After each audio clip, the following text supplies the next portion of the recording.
I'm Robert F. Kennedy Jr., and I'm running for President of the United States. This campaign is about protecting our environment. I've been fighting corporate corruption my entire life, and about safeguarding our children from toxic chemicals and drugs, about healing the divide. I'm running to bring our country together. Robert F. Kennedy Jr., can he capture the magic of Camelot? My father and my uncle had a vision for America. Ask not what your country can do for you. Ask what you can do for your country. A vision of racial harmony, of peace in the world, and of honest government. Or will his own controversial positions stop him? I'm accused of passing misinformation on the side that shows that autism is caused by vaccines. There's over 100 studies. Wi-Fi radiation does all kinds of bad things, including causing cancer. There seems to be an almost frantic need to discredit me. I would urge people to listen to my own words. Tonight, live across America, we welcome you to the RFK Jr. Town Hall.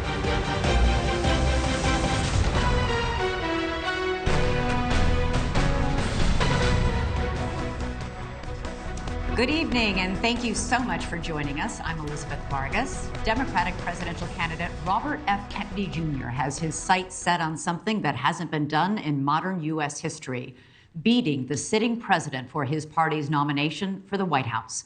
And so far, he's off to a solid start, polling at 15% against Joe Biden in a recent Emerson College poll. His connection to what is akin to American political royalty is right there in the name. RFK Jr.'s statements, however, on issues like vaccines and public health have critics calling him a conspiracy theorist, and others asking if he is the right person for the most important job in our nation, possibly the world. Still, Kennedy believes it's his ability to take on that established power that American voters want. And that's why tonight is about you, the audience. It is your chance to ask questions and hear directly from Kennedy about the issues that matter most to you, live and unedited. And no topic is off limits. We've brought together Democratic and independent voters right here in Chicago, as well as in New Hampshire and South Carolina, the first states to cast their primary ballots in 2024. But first, everyone, please welcome me in joining Robert F. Kennedy Jr. to the stage.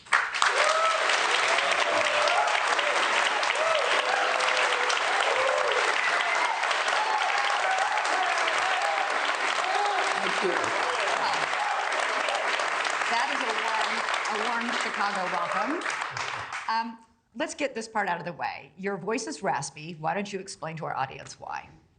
I had a very, very strong voice till I was 46 years old. It was unusually strong, and even at that time, I was making a lot of my income doing public speaking, and I could speak to large halls without any amplification. And then in 1996, when I was 42 years old, I got struck with a disease, a neurological disease, an injury called spasmodic dystonia, and it makes my voice tremble. And I actually, at the time, I didn't know what was wrong with it, but when I would go on TV, people would write me letters and say, "You have spasmodic dystonia, and you should see Dr. Blitzer, who is the physician who was most famous for treating it." And I ultimately went to see him, and he confirmed that I had the diagnosis. So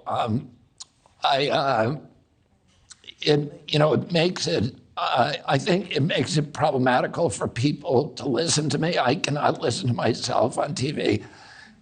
I will never listen to this broadcast, and I won't listen to any. So I feel sorry for you guys having to listen to me. All right.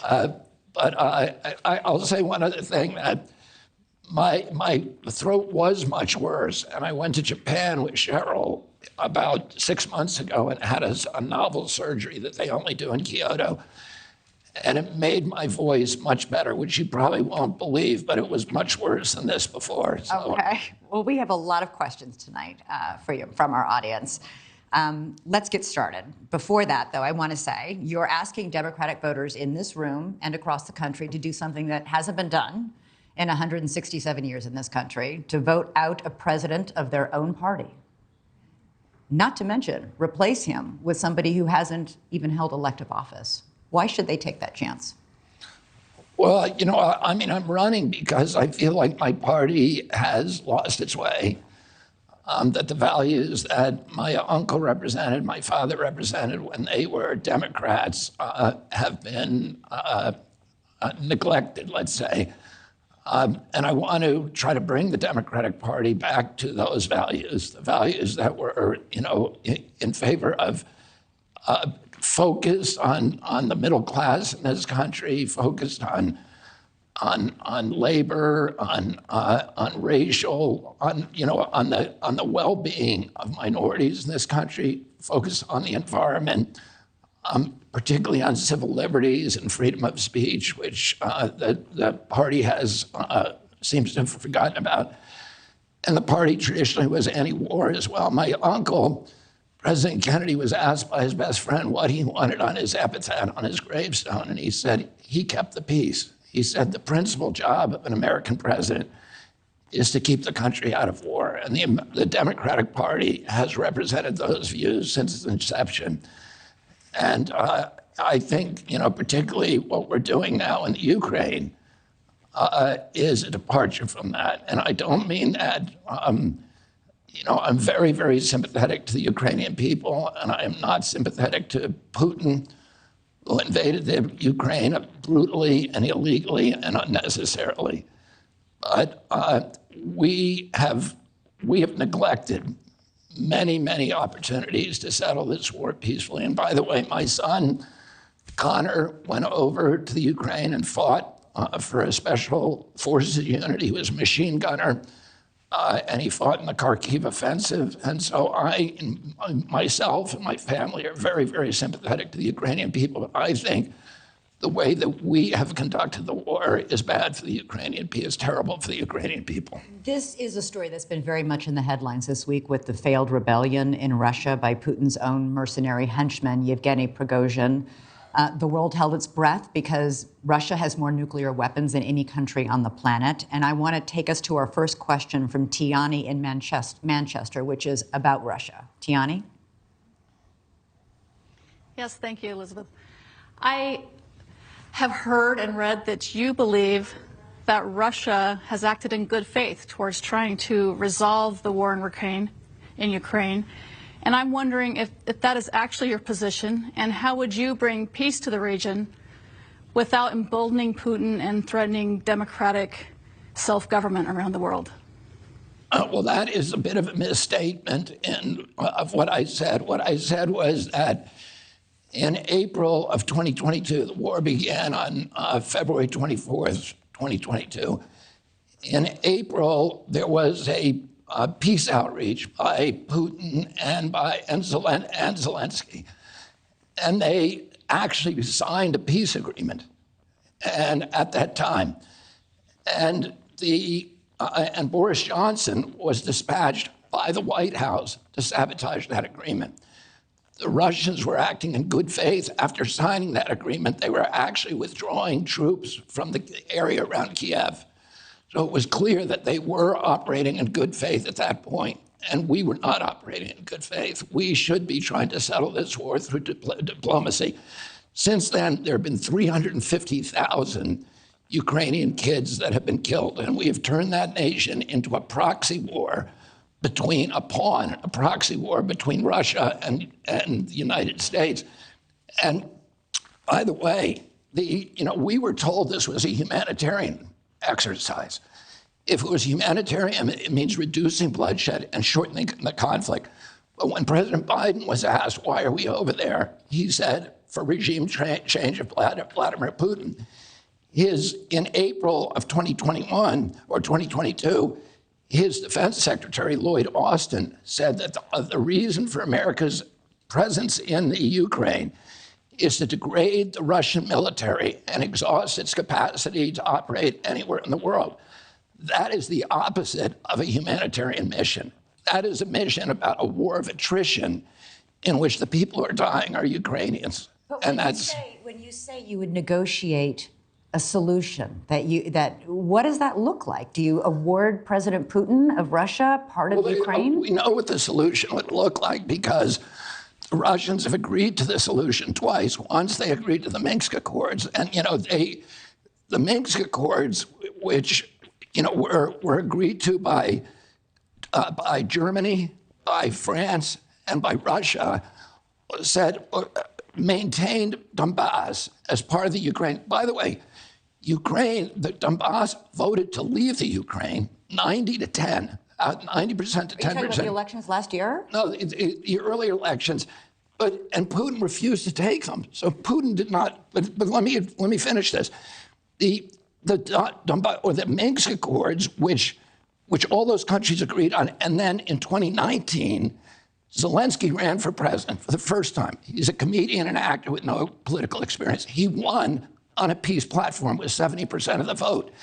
His campaign was, I will sign them and ratify the Minsk Accords if I'm elected. And as soon as he got elected, he pivoted. Why? Because of U.S. pressure from the neocons, from Victoria Nuland and the neocons in the White House. They did not want peace. And because of pressure from ultra-nationalists within the Ukraine who said they were going to kill him if he signed the accords. But if you negotiate with Putin right now and get him to stop his invasion, I mean, I know you said you're not defending Putin, but he's an accused war criminal. He poisons his enemies and imprisons his enemies. He's an autocrat. So if you award him part of Ukraine, what message are you sending to dictators and autocrats around the world who are looking to neighboring countries thinking, hey, I want some of that?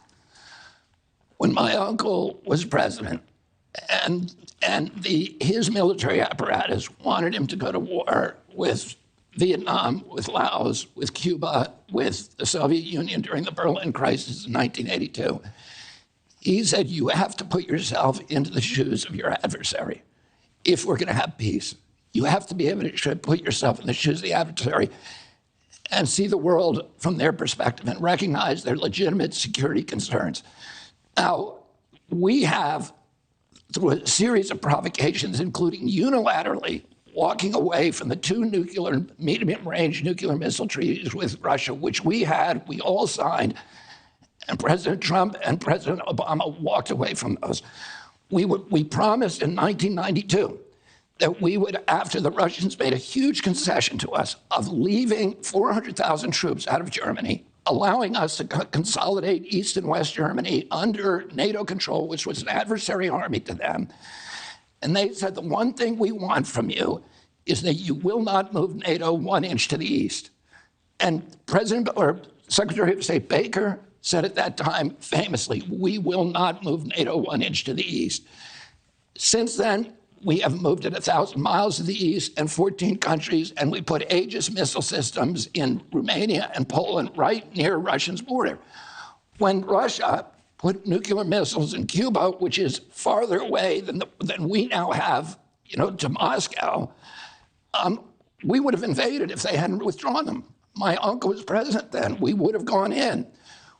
And my uncle knew why the Russians had done that. He did it because they did it. Khrushchev did it because we had put nuclear missile systems, Jupiter systems, in Italy and in Turkey. And my uncle, my father, met with Ambassador Dobrynin secretly and made a secret deal. If you remove your missiles now, we will take ours out of Turkey. So, the Russians have been invaded 3 times through the Ukraine. The last time they were invaded, the Germans killed 1 out of every 7 Russians. They destroyed all of it, 1/3 of Russia to rubble. They burned the fields. It's as if my uncle said this in his 1963 speech at American University. He said they destroyed the equivalent of destroying the entire part of the United States from the East Coast to Chicago. Imagine if all the wheat fields, all the forests were burned, all the cities reduced to rubble. That's what was done. They have a legitimate concern about us moving NATO into the Ukraine. We would never let them put missile systems in Canada or Mexico. We would invade if they did that. And we have to be able to put ourselves in their positions. We have a lot of questions to get to, but you know that the vast majority of Democrats fully and consistently have supported President Biden on his support of Ukraine in this war. You seem to be out of step with the voters of the party that you're asking to vote. That doesn't make it right, Elizabeth. That does not make it right. We need to be a moral nation. We need to restore our moral authority around the world. If every Democrat is against me on that, I'm still going to say it. I'm going to tell people the truth. And our leadership. And you think giving part of Ukraine to Putin is restoring our moral I authority? didn't say giving part of the Ukraine to Putin. Putin agreed originally to leave Ukraine alone if we signed the agreement. So, Putin was not demanding any part of Ukraine, even though the ethnic Russians voted 90-10 in the Donbass to join Russia. He said no. Oh, I don't know what the negotiation would look like exactly, but I know what they agreed to before, and it was a reasonable agreement. They just did not want NATO to go into Ukraine, and we said we don't care. By the way, when we originally said that we were going to do this, George Kennan, who is the most important diplomat in American history, he was the architect of the containment policy after World War II. He is a deity in American statesmanship. He said, if you go into the Ukraine, you're going to force the Russians to have a violent response. William Perry, who was Bill Clinton's Secretary of State, said, if you go into the Ukraine with NATO, I'm going to resign because you are forcing the Russians to retaliate violently. And William Burns, who is now the head of the CIA, was then the U.S. ambassador to the Soviet Union, said the same thing.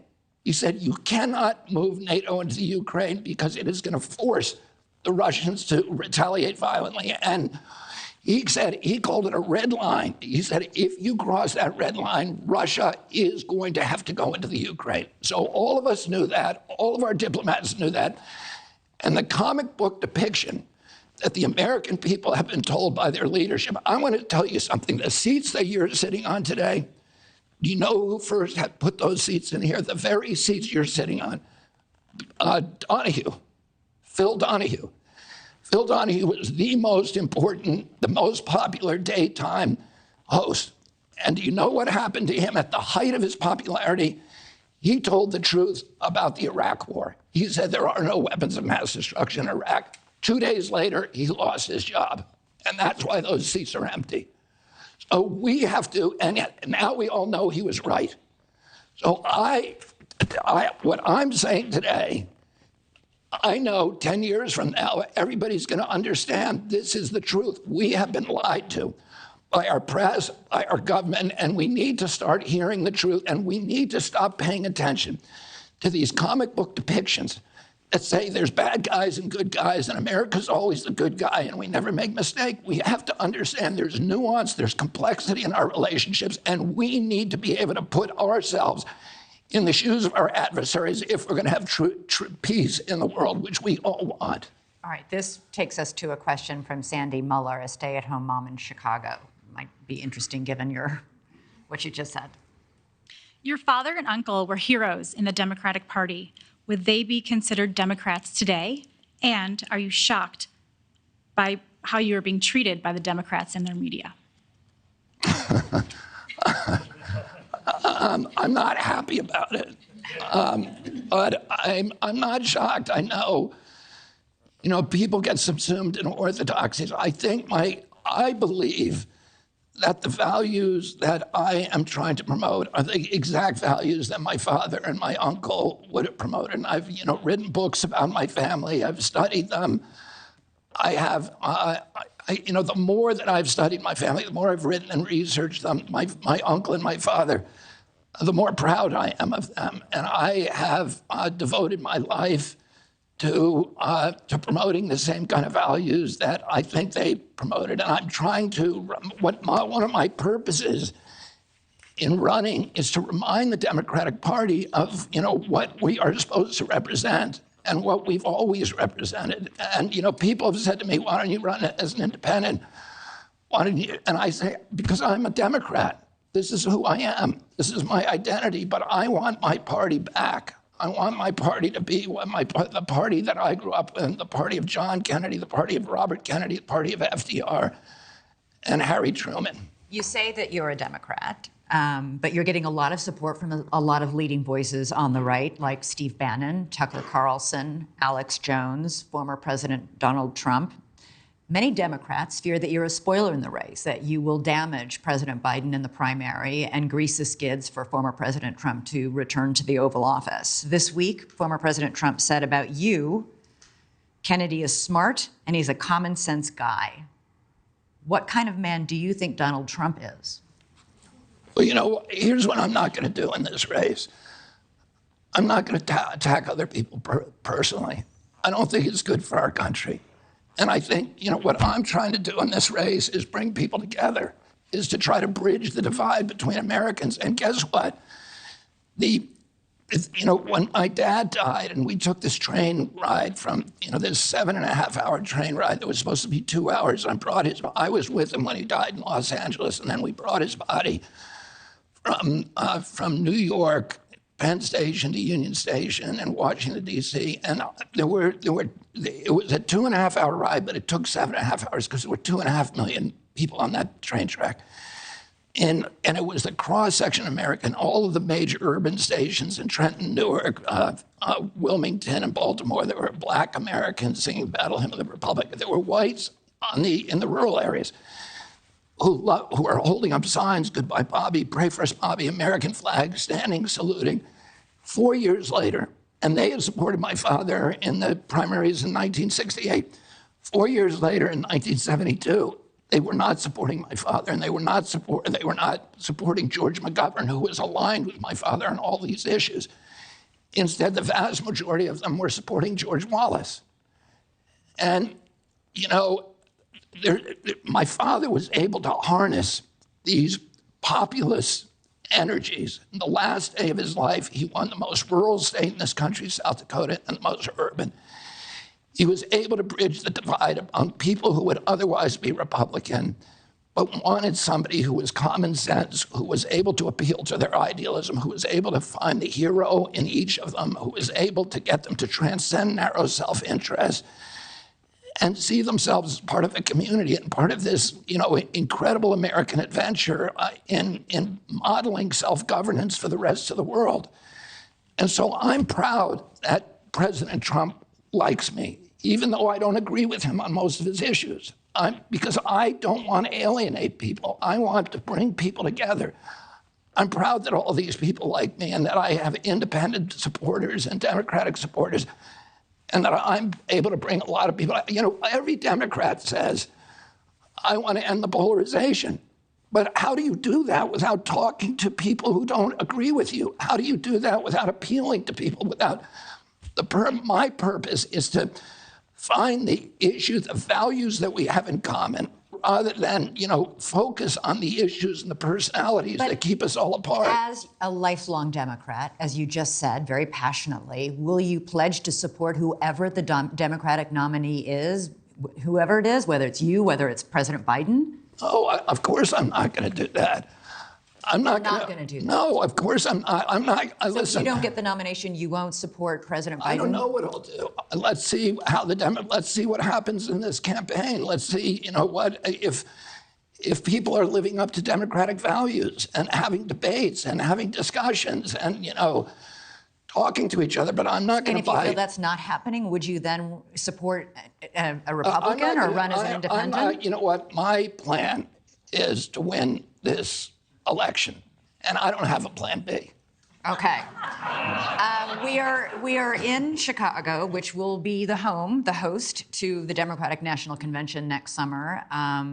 It is also where President Biden came today to unveil his economic blueprint. He's calling it Bidenomics. The economy is a huge issue with voters of all stripes across the country, and that leads to our next question from George, a home builder and contractor in the Chicago area. Hi, George. Hello. Everywhere I look, prices are sky high, from gasoline to groceries to building materials. Inflation and the uncertainty which it brings with it is damaging our economy. What is your plan to reduce inflation? Yep. Thank you, George. I have a long-term plan and a short-term plan, but the current plan, which is to raise interest rates dramatically, and to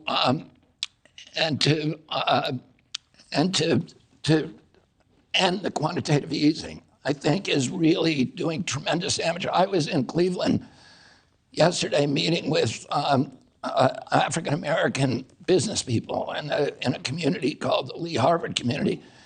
And one after the other, they were getting up and telling me, one of them was a woman who had operated who had operated for 4 generations, 80 years, a sausage company that was very, very successful. She just had to, and it was bringing lots of prosperity to her community and lots of jobs.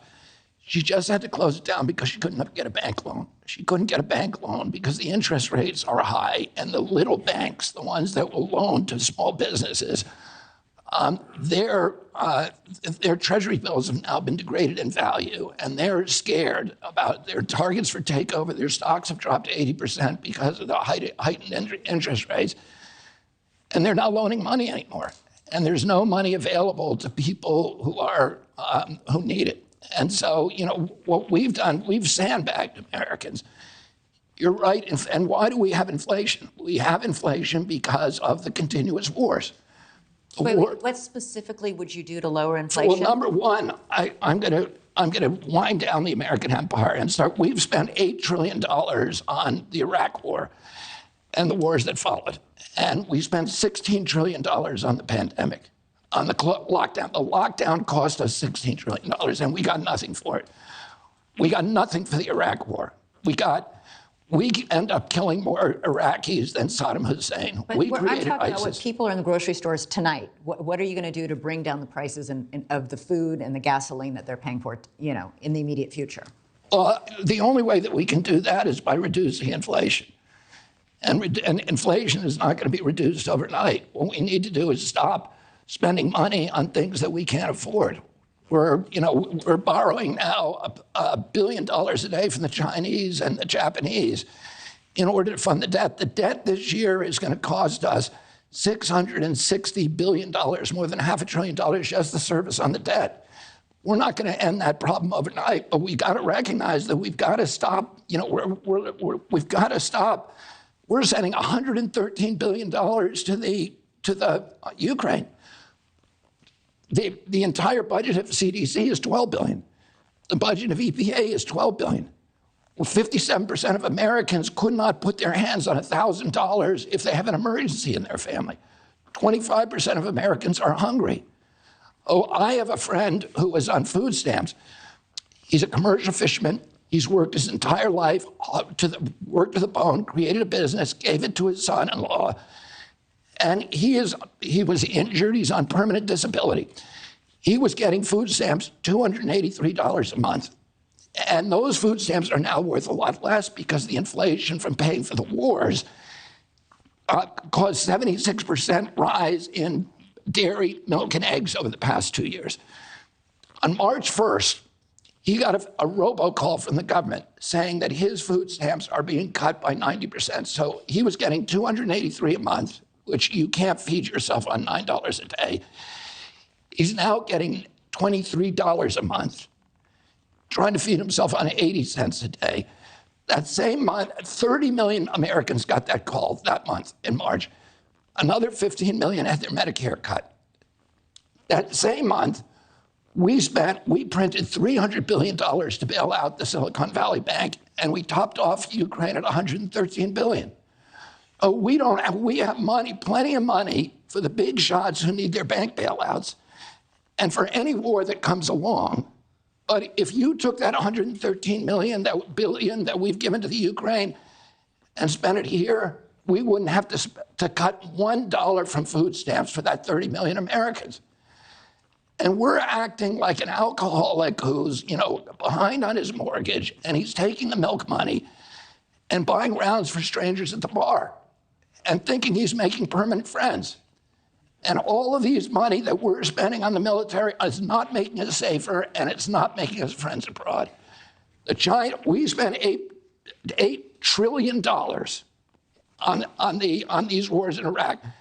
During that same, and Yemen and Pakistan, Afghanistan, and Libya, and Syria, and that same period, bombing bridges, ports, airports, hospitals, universities. That same period, the Chinese spent $8 trillion building ports and schools and hospitals and roads. And they are now eating our lunch abroad because people love them in Africa, Latin America, and Asia because they like them a lot more than sending weapons and holding a gun at their head. We need to change that. And we have a question on China later on the show. We have a lot of questions that we need to get to. We're going to take a break, though, because coming up next, immigration and the U.S. border was the most frequently asked question we got from our audience. We'll have Mr. Kennedy's answers to that and much more after a quick break.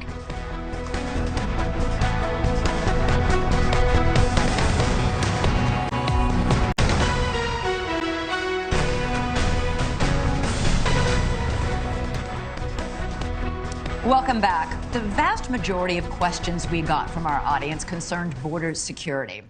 Mr. Kennedy, you were recently at the border. You toured it to get a firsthand look. You called it a dystopian nightmare and said that you would seal the border. And I want to go now to our first question from the audience, Josue from Chicago. Hello. I'm the son of Mexican immigrants and the husband of a Honduran immigrant. And so my question is on immigration. With Congress unable to reach an agreement on comprehensive immigration reform in decades, what is your plan to address immigration? Yeah, I mean, I think, and thank you, Josue. Is it Josue? Yes. Okay. I don't think that it's going to be possible to get an immigration reform package through Congress until we seal the border, because we've got now in the last 3 years, 7 million people have come across the border illegally, and the most disturbing part of me is I witnessed the humanitarian crisis, the cruelty to these people who are being brought to the border. They're being exploited, they're being extorted, they're being raped, they're being robbed. The cartels are now running U.S. immigration policy, and everybody knows that. There have been 9, we were told by the Border Patrol, there have been 9 suicides of Border Patrolmen in the last year because they're so demoralized about what's happening. They are literally, it took me 3 days at the border to understand what's happening.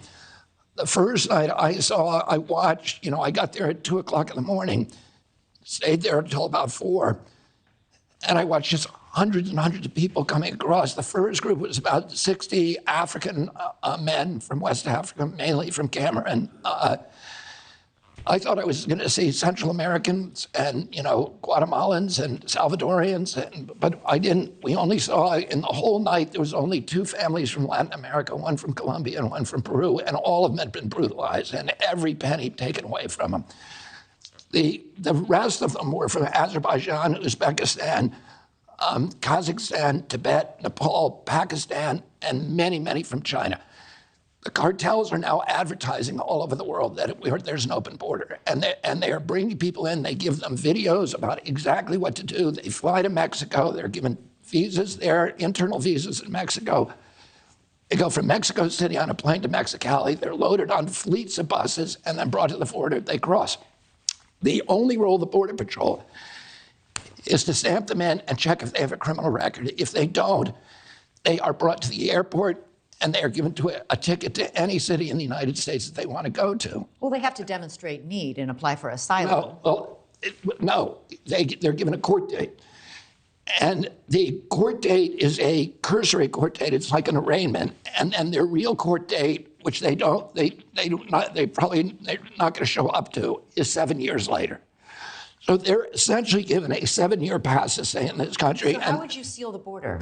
Well, you know what? It's not that hard. Because how would you do it? I would do it.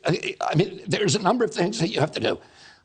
I was against Trump's wall, but having seen it down there, I see that you were required to give a physical barrier during certain, not all the way 2,200 miles from San Diego to Brownsville, Texas, but certain highly densely populated areas, you need a physical barrier.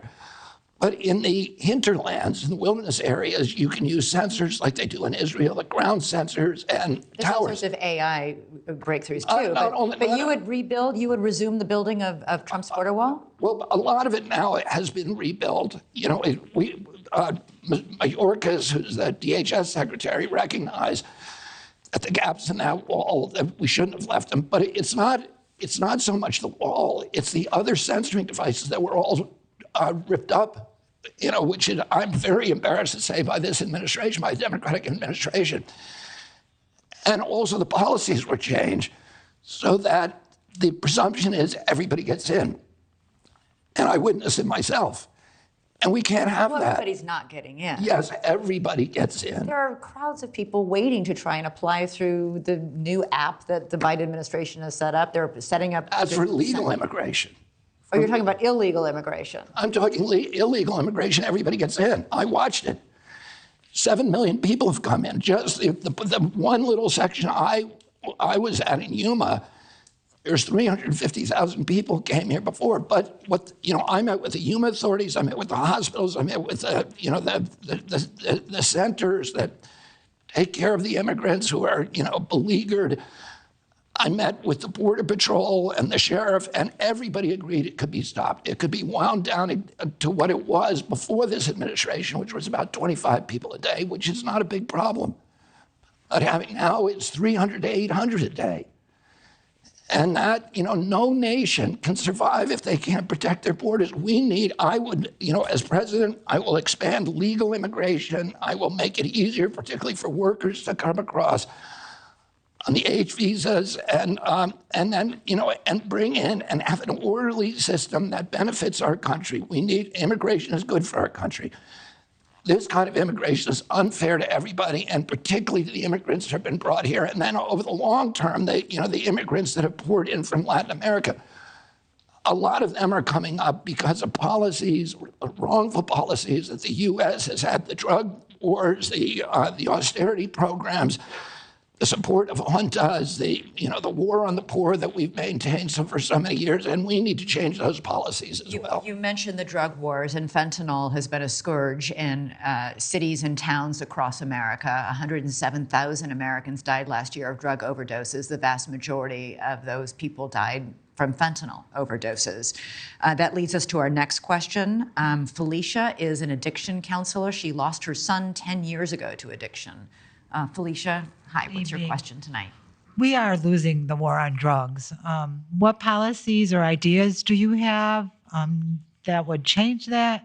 What's your platform on substance use and overdose? We need help desperately. Yeah, and I have my own history of addiction. So I was an addict for 14 years. Between starting one after my dad died till I was 28 years old, and I'm very active in recovery. I go to probably 9 meetings a week, and I spend a lot of my time thinking about it and seeing what works. And I take many people over my 40 years working these programs. I've taken hundreds and hundreds of people into different forms of recovery.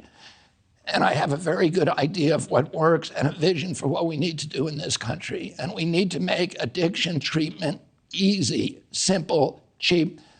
A lot of the industry has devolved because of a variety of factors into almost a predatory industry, a lot of the addiction treatment industry. And I've seen how it works in other countries. I've seen this beautiful model that they have in Italy called San Patrignano, where there are 2,000 kids who work on a large farm in a healing center, and they grow. It's a beautiful model. It's good, and that's what we need to build here. And what I would do as president, I would decriminalize marijuana. I will make safe banking laws for people who are selling it, but I will tax it federally, and I will use that money to build these healing centers in rural areas, depressed rural areas all over the country, where kids can grow organic food and eat good, eat well, heal themselves spiritually, physically, and emotionally. And not only for fentanyl, but also for the many kids who are now stuck on SSRIs and are suffering other forms of depression. We need to start healing our country. Our country, has a form of kind of chronic inflammation, spiritually, mentally, emotionally. We need to start healing ourselves, and we need to be compassionate, but we need to be practical about it, and we need to make that a priority. We need to recover our children. We are all, one of my best friends lost a daughter 3 days ago. I lost a niece to a fentanyl overdose during the pandemic. So, I know what it's like. I lost 2 of my brothers. I know what the suffering that American families are enduring, and it is a high priority to me. And it's something that, for me, this is going to be my Peace Corps program. Like my uncle had the Peace Corps. I'm going to build these rehab centers all over the country, these farms, healing camps where people can go, where our American children can go and find themselves again and come back and become contributing members to our society and stop the mayhem and the carnage. So is it going to be something like long-term recovery being there? And Well, you know, San Padrignano is actually... Is it going to be federally financed? Yeah, who's paying for? Oh, like I said, I'm going to decriminalize marijuana on a federal basis, allow the states to regulate it, continue to tax it federally, and use those taxes to fund the recovery programs.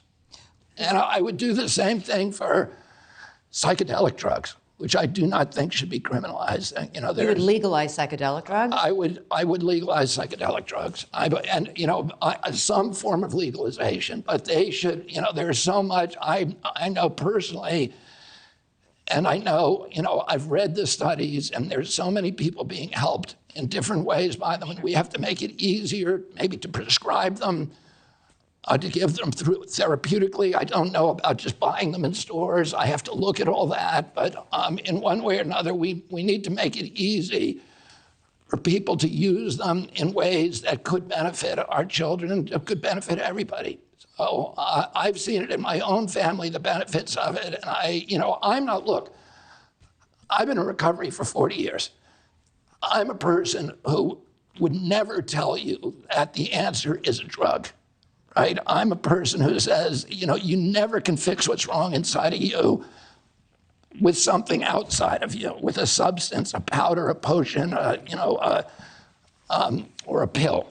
It doesn't work. But I have seen, against everything that against all of my, you know, training and indoctrination in that area, I've seen miraculous recoveries from psychedelic drugs, from PTSD, from veterans who have used it, from people who have suffered severe depression, OCD, you know, many other injuries. And I'm not saying blanket legalization, but we need to make it easy for psychiatrists and therapists who are trained to be able to use this on their patients, and you know, and see if we experiment and see if we get good results. We know that nearly 90% of people in this country who need help with substance use disorder don't get it, largely because they can't afford it, or they can't find it, or they're too afraid to ask for it. There's enormous stigma, which is a huge issue when people seeking help and getting help and finding help. In recent months, we've heard a lot of discussion about the son of the man you're running against, Hunter Biden. And I'm not asking about the questions about anything he might have done that was illegal, any crimes he may have committed, but I'm talking more about the way his addiction has been handled in the public dialogue. The fact that he's almost always labeled as, and I'm going to do it myself by asking this question, a crackhead. As a person in long-term recovery, as a member of a storied political family, I'm curious, and somebody who feels passionately about recovery and chipping away, I'm assuming, at the stigma surrounding substance use disorder and addiction, what do you make of the way his addiction has been bandied about? Well, I'm not going to compound whatever problems that is by sitting in judgment of. I mean, people have addiction problems. I'm not. You know, I've never met Hunter Biden. I'm not going to put a judgment on him. I don't know anything about him other than the stuff I've read in the press. You know, addiction is a tragedy, and it should never be weaponized. It's cunning. It's incomprehensible. It's baffling, and it's really difficult to deal with. And you know, I wish him and his family the best. You know, God bless him, and I hope that he finds a road to recovery. That's all. But do you wish that perhaps that wasn't becoming, in some quarters, what's perceived as a political weapon? It's, you can call for investigations until the cows come home, but to continually label and remind everybody that he was once addicted to drugs is like having that dragged out over and over again. Well, I'm for de-escalating all of the poison and the hatred and the vitriol. So, whoever it is, whether it's against, President Trump or President Biden, you won't hear me saying like bad things about President Biden. I like President Biden. I've known him for probably 40 years, and this campaign is not about criticizing him, and I tried not to do that. If there's a policy I disagree with, like the war, like censorship, like the lockdowns, I'm going to criticize those. But I'm not going to attack him as a man. And I'm not going to attack President Trump because we've had enough of that. We need to figure out a way to start talking to each other and to start healing each other and stop, just hating on each other. This polarization is more dangerous, and it's been in this country since the Civil War. And we need to figure out, ways to start talking to Americans with whom we disagree. All right. Well, there are many Democrats who disagree with you on the subject of vaccines. So coming up, we're going to take some questions from our audience about childhood vaccines and your positions on that when we return in just a moment.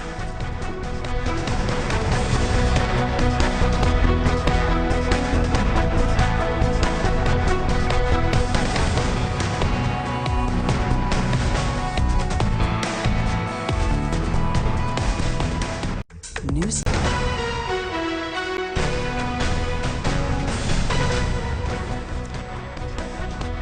Welcome back to our town hall with Robert F. Kennedy Jr. And Mr. Kennedy, one of the biggest controversies surrounding your candidacy is your stance on childhood vaccines. Nearly every scientific and medical organization, including the CDC, the FDA, the AMA, the American Academy of Pediatrics, all say you're wrong on this issue. This leads us to our very first question from our audience. It's Dr. Tariq Butt, who specializes... I would ask you one thing. On what issue? On childhood vaccines. What about them? And whether they ever cause autism or damage kids. They all say these vaccines have saved millions of lives. They never damage kids. I don't think anybody has said they never have. There might be a child here, but overall, all those organizations say vaccines are safe and have saved millions and millions of lives. But let's get to our audience question from Dr. Butts. Good evening. Eradication of chickenpox and polio from the US and many parts of the world is a direct result of regular vaccines. Measles, mumps, rubella, and many diseases are preventable, and there's little to no evidence of these diseases in vaccinated population. Your vaccine stance is dangerous to the health and well-being of millions. Medical experts are deeply concerned about your message. How can we help you to come to the side of science? What was the question? How can you help me come to my senses? No. No. Side of science. You are a very smart person. Okay, so, I think most people don't know what my stance is on vaccines. I've never been anti-vaccine. And I've said that hundreds and hundreds of times, but it doesn't matter. Because that is a way of silencing me. Using that pejorative to describe me is a way of silencing or marginalizing me. My position on vaccines, I think virtually every American would agree with my stance on vaccines, which is that vaccines should be tested like other medicines. They should be safety tested. And unfortunately, the vaccines are not safety tested. They're not, of the 72 vaccine doses now mandated, essentially mandated, they're recommended, but they're really mandated for American children. None of them, not one, has ever been subject to a pre-licensing placebo-controlled trial. Yes, they have. No. Yes, they have. Okay, let me just say something. Dr. Fauci and many other people for many years said this, that Bobby Kennedy, when he says that, is wrong. So I met with Dr. Fauci in 2016, and I agreed to go on Trump's Vaccine Safety Commission, and I was with Aaron Siri and Lynn Redwood and a number of other people, and we said to him, can you show us one test from any vaccine, pre-licensing safety test? And he said, I'll send it to you. I can't find one now. He never did. So we sued him. Aaron Siri and I sued HHS.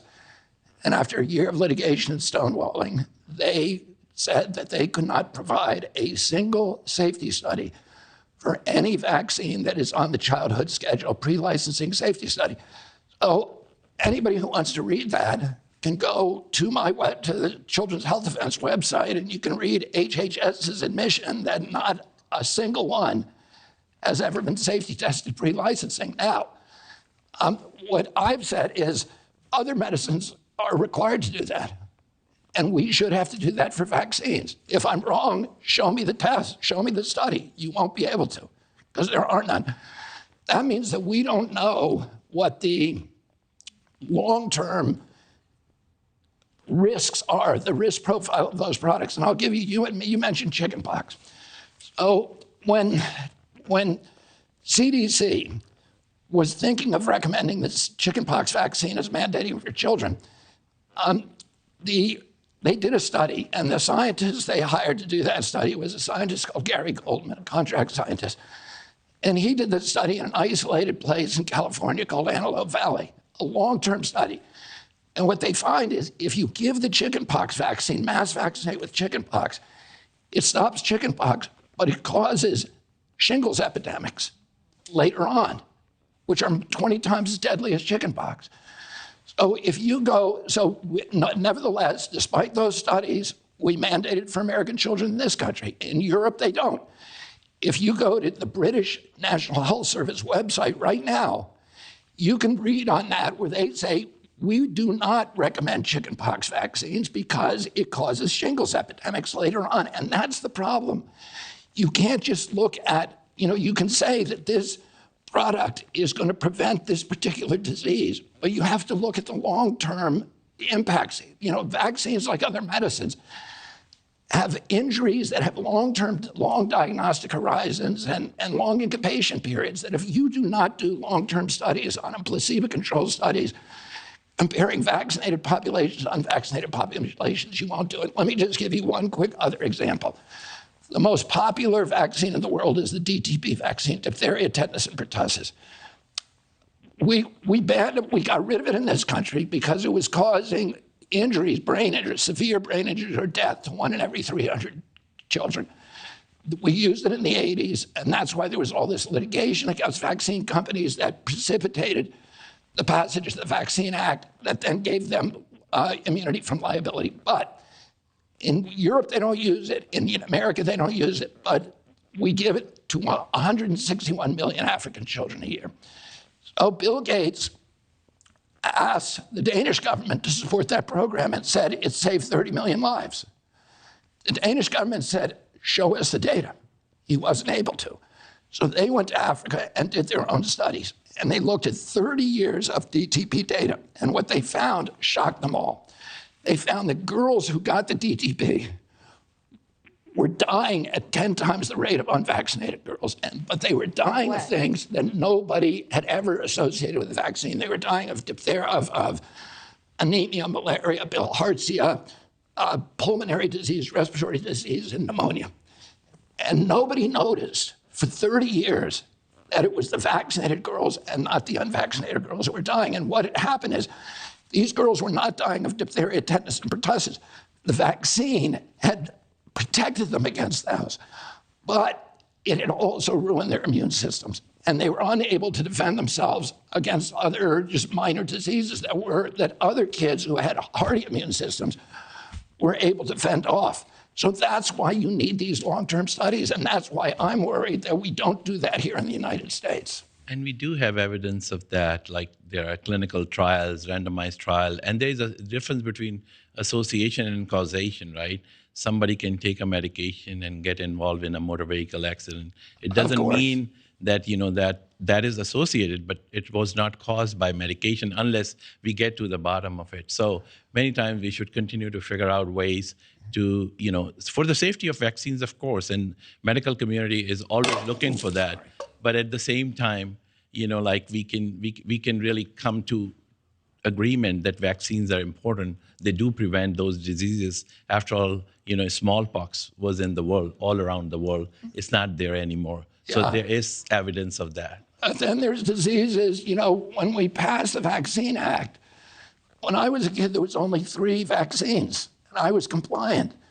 But when we passed the Vaccine Act, it made vaccines very, very valuable. And all of a sudden, there was a gold rush to add a lot of new vaccines to the schedule for diseases that aren't even casually contagious, like rotavirus, like hepatitis B. Why are we giving hepatitis B vaccine to a one-day-old child? Hepatitis B, you know, the major vectors for that are it's sexually transmitted or by needles. Why would you give that to a one-day-old child? It's really a profit motive. Now, you're right that correlation is not causation, but the Institute of Medicine has looked at the vaccine schedule and said in their 2011 report, there are over 150 injuries that are likely to be associated with vaccines that have never been studied. So it's the CDC's responsibility to do those studies, and they've been ordered again and again and again to do them, and they have refused. And that's wrong. We need an agency that is putting public health first and not pharmaceutical profits.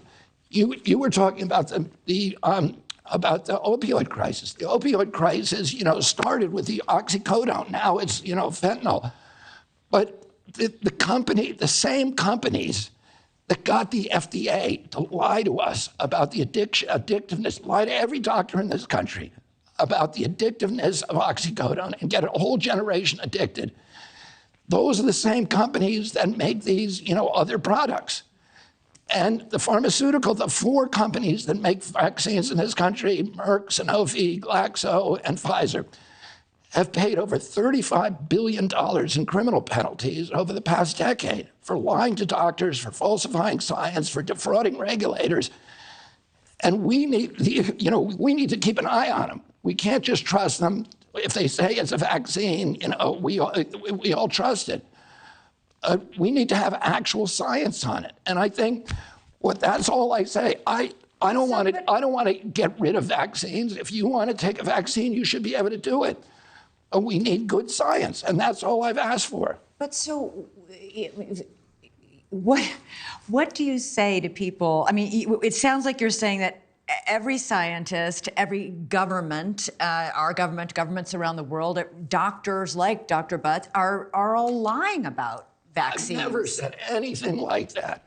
The AMA, the American Academy of Pediatrics, they all, and the FDA says, and in fact, on its website, you can clearly see vaccines they go through 3 stages of FDA testing against double-blind placebos. They already do that testing for vaccines. Elizabeth, you can say that.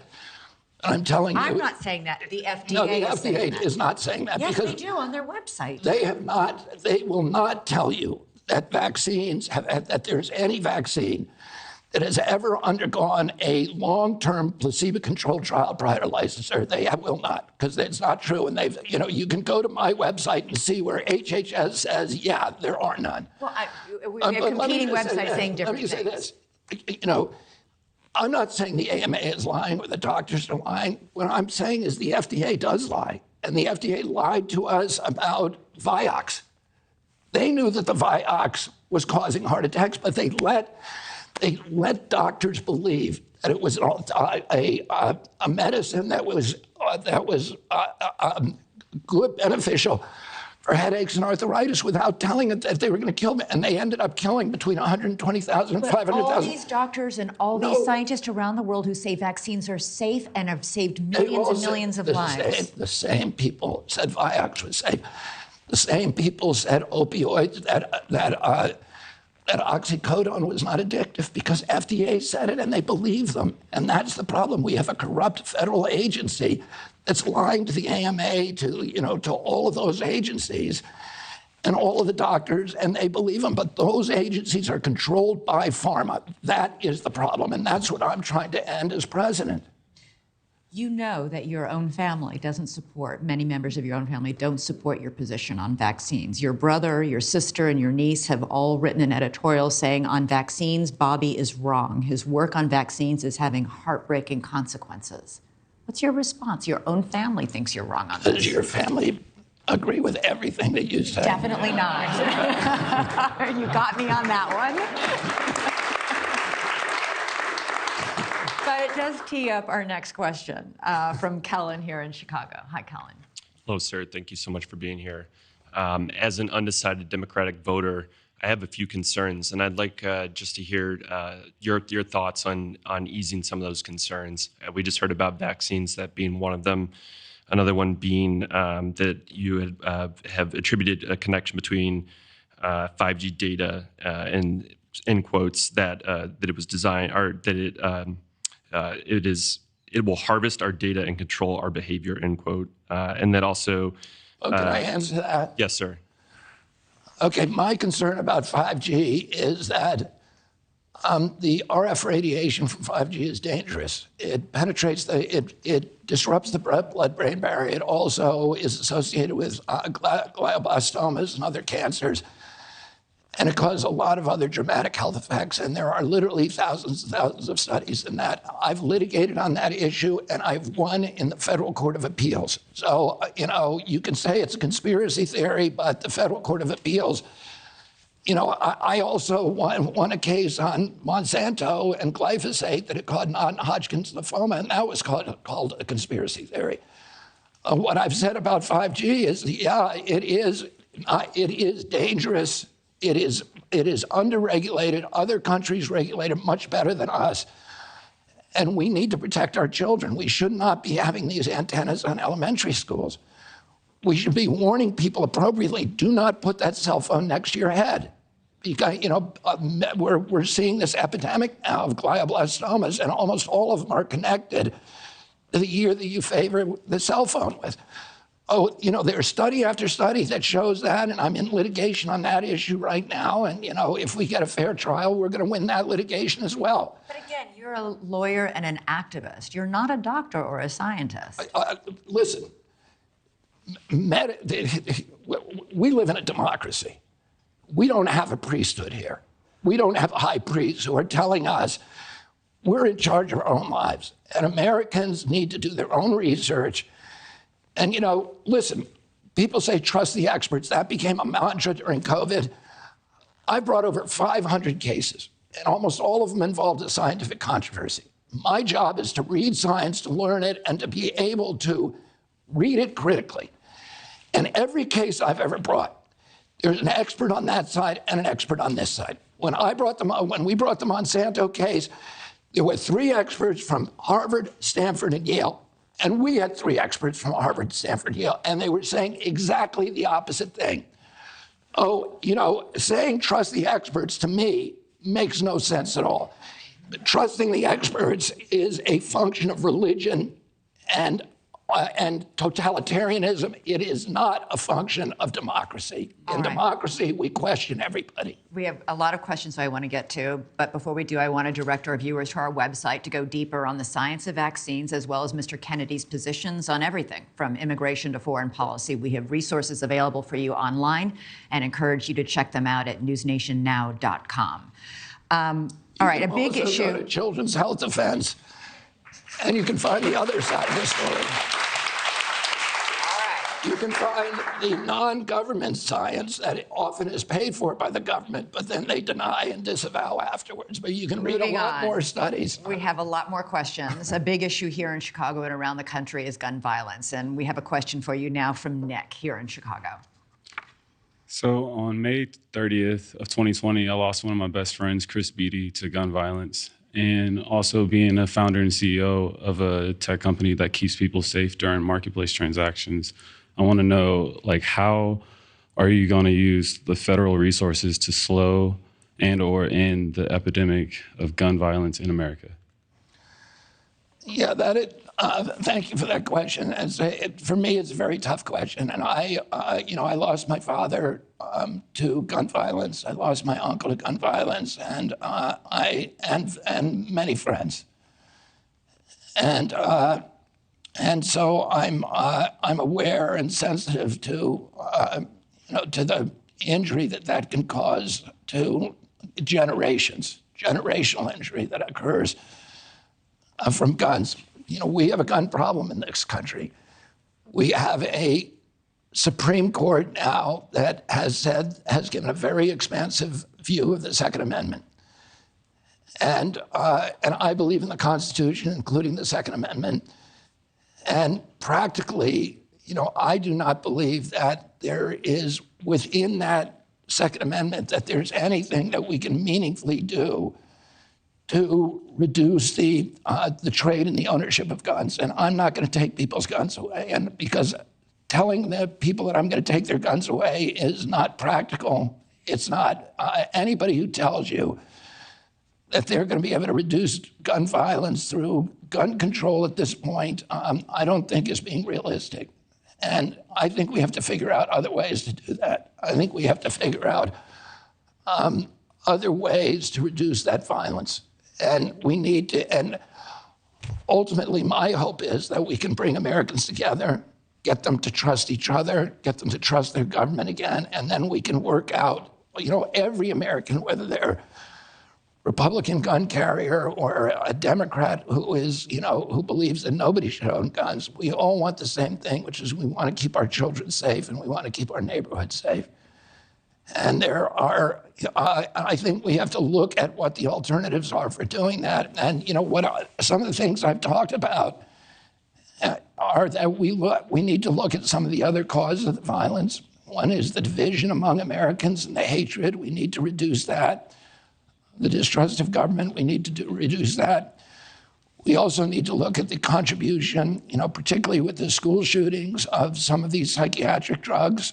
And, I'm not saying they're causing it, but I'm saying there is evidence they are, and that evidence. What's that evidence? Well, part of the evidence includes the fact that for SSRIs, almost all of them have on their manufacturer's inserts among the listed side effects are homicidal and suicidal behavior. That doesn't mean antidepressants caused any of these people to commit mass shootings in a school. Of course it doesn't. Of course it doesn't. Okay. But we ought to be looking at it, shouldn't we? Shouldn't we be looking at video games and cell phones and some of the social, some of the social media stuff?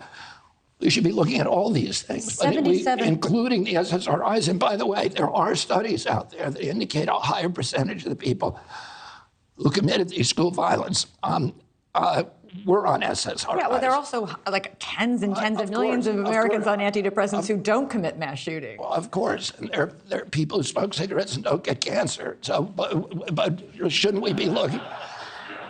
Shouldn't we be looking at those things? I mean, it's clear.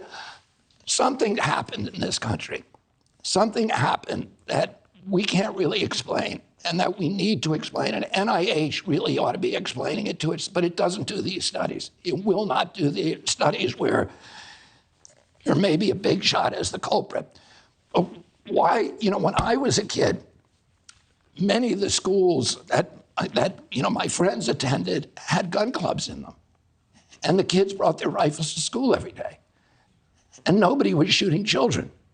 No, and in all of human history, in all of the nations in the world, there's never been a time when people randomly went into a group of children and started shooting them. Why did this suddenly start? Why is it not happening in Switzerland, which has, a comparable number of guns per capita that we have? No, we have far more guns per capita. We have far more, but they have a lot of guns, and their last school shooting was 21 years ago. We're having them every 21 hours. We have a few more questions we want to get to, but very quickly, in 10 seconds. Do you believe that we shouldn't even look at that issue? I want to ask you about the fact that you're running for the Democratic nomination and 77% of Democrats support an assault weapons ban. Do you not support an assault weapons ban? If we can get a consensus on it, if Republicans and Democrats agreed to it and it passed Congress, I would sign it. Okay. We are going to take a quick break. The LGBTQ movement has a question on where Democrats stand and where Mr. Kennedy stands. We'll have that question for him and more in just a moment.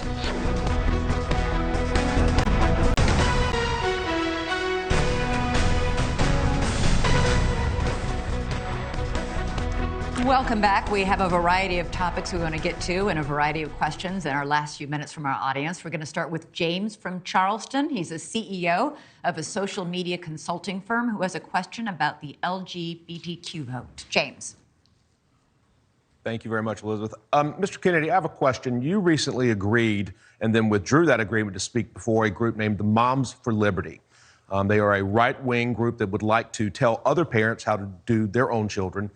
but you agreed to do that. You have mentioned your uncle and your father, but you've not mentioned Ted Kennedy, who I worked with in the United States Senate for 6 years, and his staff on these issues. There was no bigger champion or stalwart for LGBTQ equality than Ted Kennedy, the late Ted Kennedy, and you know that. Explain to me why, as a Democratic voter, I should ever support you in a primary against any other Democrat when you agreed to speak before a group that wants to ban my marriage and tell other parents how to treat their children. I didn't speak in front of that group, and when somebody on my staff accepted that invitation, I was unaware of it. I need to interrupt you for 1 second. As a former congressional staffer, if somebody who's elected blames staff, that's the wrong answer. You have to take responsibility for agreeing to speak before those groups. I'm at the beginning of a campaign. I have no, long-term staff. We weren't allowed to even raise money until April 5th. So I'm scaling a campaign very, very quickly, and I accept a lot of invitations without the capacity to look into, and I know Teddy had, 86 members on his staff.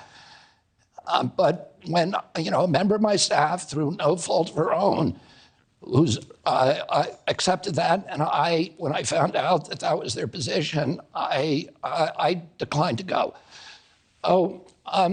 There's nobody, there will be nobody in the Oval Office who is more supportive of LGBTQ rights than I am. I was with Teddy campaigning in the Castro in 1980. It was the first political presidential campaign that ever courted the gay vote. It's very important to me. It's a civil rights, as important as the civil rights to any other group, and their civil rights my family has stood for, has fought for, and I will do the same. I made a mistake by accepting that invitation, and when I found out those positions, I did not show up. Thank you, James. Would you denounce what they stand for? That's my question. Excuse me? Would you denounce what they stand for? Moms for Liberty is James's question. I'm not going to issue a denunciation. I'm telling you right now, I don't agree with anybody who says that we shouldn't respect gay rights, or anybody else's rights. If you're an American, you have those rights, and everybody should respect them. And I'm going to do everything I can to make sure that those are protected, and I always have my whole life. James? All right, thank you so much for that question.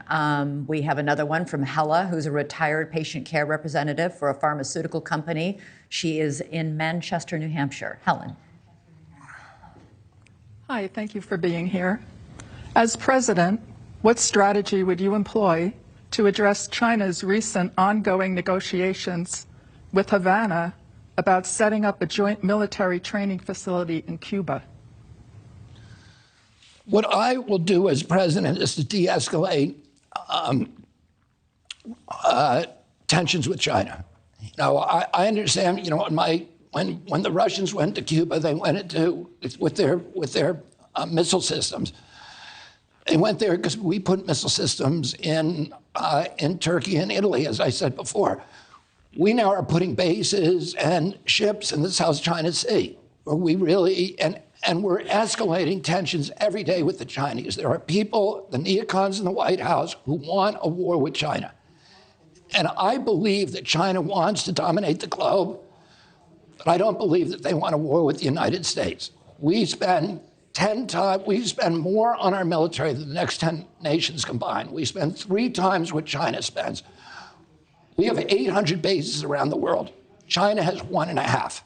Oh, I don't think China wants to compete with us, and it wants to compete on an economic playing field. And I am not frightened of that. I don't think that we can do it as long as we're spending $1.3 trillion on military and national security expenses every year. I don't think we can compete globally, economically. I think we ought to de-escalate, we ought to unravel the empire, and we ought to bring that money home. start investing in our industrial base home, investing in our middle class, investing in business. My grandfather always said, the power of a nation is not in its military, it's in its economy. And we need to build a robust economy at home, and then we need to project economic power, not military power abroad. And I think when we start doing that, the Chinese will also de-escalate. The China, Xi has increased, he's increasingly seen as militaristic by people who are China watchers. And the military budget in China has increased steadily over the last 10 years. It's dwarfed, obviously, by the American military budget, but many people feel like he is more militaristic. Does that not, do you not agree? We spend 3 times on our military. Our military budget is 3 times what China's is. I think China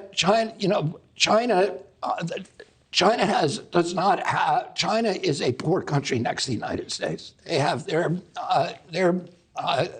average income, their per capita income is about 1/3 of ours. They want to build their middle class. They're not going to do that by getting in a war. They do not want a war with Taiwan. They don't want World War III. They don't want to fight the United States in a war. They do want to compete with us economically, and I welcome that kind of competition. I think it will be good for our country. It will be good for China. It will be good for the world. And let me just tell you something that we should all be thinking about. We're on the verge of a new era with AI, AI technology. Huge. And it is the most frightening threat to, or Elon Musk a couple of years ago, when I first started taking notice of him, he said that AI is going to first take our jobs, then it's going to kill us. And he wasn't using hyperbole. The AI, it has the capacity to do terrible, terrible things to all of us. The only way that we're going to prevent that is by bringing all the smartest AI people in the world into one place and negotiating treaties. We cannot afford to be at war with Russia or with China or with Iran. We need to be figuring out ways of treaties that make AI development and have standards that are transparent, that are enforceable, that we all agree on, and we're never going to do that when we have military tensions with these nations. We need to be working together right now, and it's existential for us. So, I think it's crazy for us to continue to meet every problem with a military solution. And of course, when you do that, it's a self-fulfilling prophecy. When you make Russia or China a military enemy, it forces them to respond militarily. And what we'll do is, as we de-escalate, we'll see whether they follow us. And that's what we need to be doing. All right, our final question is from Dennis, who is now retired after a career with a Fortune 500 company. He's here in Chicago. Hi, Dennis. Thank you. I'd first like to compliment you and applaud you for your courage of your beliefs. I really find it very admirable, so thank you. My question is, given the polarized state of political beliefs across the United States, what are 3 things you will do in the first 100 days of your administration to unite this country? There's a lot of things I'm going to do during the first 3 months, but the major thing that I'm going to do is just be rigorous about telling the truth to the American people about everything, and having the agencies tell the truth to the American people, because the division in this country, I believe the real key to the division is that we're being lied to. When I was a kid, everybody trusted the government. Why? Because the government was telling us the truth. And in fact, the first time that we ever caught the government in a lie was in 1960, when the U-2 went down in Russia, and the CIA's U-2 went down. And Allen Dulles persuaded Eisenhower to lie about it. And he did, because they didn't know that the Russians, that Gary Francis Power, the pilot, had not used his suicide device, and that the Russians had captured him. So they were holding him, waiting for us to lie, and then they produced him. And when that happened, the American people said, oh my God, the government lied to us. Americans couldn't believe that happened. And now the government lies to everybody, expects the government to lie. 20% of 80% of Americans believe their government then. Today, less than 20% do. And 20% believe the press, because the press lies too. The only way we're going to start healing this country is if the government starts telling the truth. And that is the most important thing. I'm not going to agree with all of you, I'm going to differ with you on many, many policies. All I can tell you is I am the one president who's going to get up there, and I promise you the government is going to tell the truth to you. And I'm going to do that through national security orders. I'm going to do it through executive orders. I'm going to do it through example. And I'm going to, I'm going to make these agencies start telling the truth about everything. And again, you may not agree with me on some of my policies, but, our country is going to start healing when the government starts telling it the truth. Twice. You did it twice. Robert F. Kennedy Jr., thank you so much for joining us tonight, and thank you all to our audience. We're thrilled that all of our audience and viewers could be with us for what we hope is the first of many town halls here at NewsNation. Here we trust you, our audience, and we believe there is nothing more valuable than allowing you to access, to directly hear from those seeking the highest office without censorship and without editing, to help you always make the most informed choice possible. I want to remind our viewers to head to our website, newsnationnow.com, for more information on our town hall and more resources on the important topics we have covered here tonight. For now, I want to thank Mr. Kennedy and all of the guests here in Chicago, in South Carolina, and in New Hampshire, and of course, most of all, you at home, our News Nation audience. And now, stay tuned for Chris Cuomo. Thank you so much. Thank you for watching. Go to newsnationnow.com to find News Nation on your television provider. And don't forget to click the red subscribe button below to get more of News Nation's fact-driven, unbiased coverage.